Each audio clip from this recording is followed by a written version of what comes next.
ആരോഗ്യത്തോടെ ഇരിക്കാം. മികച്ച പരിചരണം ഞങ്ങളുടെ ഉറപ്പ്. Shoranur medical trust, Shoranur. പട്ടാമ്പി ഭാരതപ്പുഴയോരത്ത് നിർമ്മിക്കുന്ന ടൗൺ പാർക്കിന്റെ ഒന്നാം ഘട്ട പ്രവൃത്തികൾ അന്തിമഘട്ടത്തിൽ. പട്ടാമ്പി നമ്പ്രം റോഡിൽ നിന്ന് ഗുരുവായൂർ ക്ഷേത്രം വരെ പുഴയോട് ചേർന്നുള്ള സ്ഥലത്താണ് പാർക്ക് നിർമ്മാണം. വിവിധ വർണ്ണങ്ങളിലുള്ള ഗ്രില്ലുകൾ സ്ഥാപിക്കുന്ന പ്രവൃത്തിയും നടപ്പാത നിർമ്മാണവും പൂർത്തിയായി.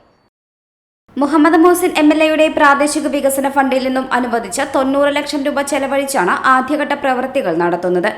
അലങ്കാര ലൈറ്റ് സ്ഥാപിക്കൽ, മരങ്ങൾ വെച്ചുപിടിപ്പിക്കൽ, കുട്ടികളുടെ park, open gym, amphitheatre എന്നിവ പാർക്കിൽ സജ്ജമാക്കും. ടൗൺ പാർക്ക് യാഥാർത്ഥ്യമാവുന്നതോടെ ഭാരതപ്പുഴയെ ഒരു പരിധിവരെ മാലിന്യമുക്തമാക്കുന്നതിനും പട്ടാമ്പിയുടെ വിനോദ, സാംസ്കാരിക, വ്യാപാര മേഖലകൾക്ക് വലിയ ഉണർവ് നൽകാനും പദ്ധതിക്കാവും.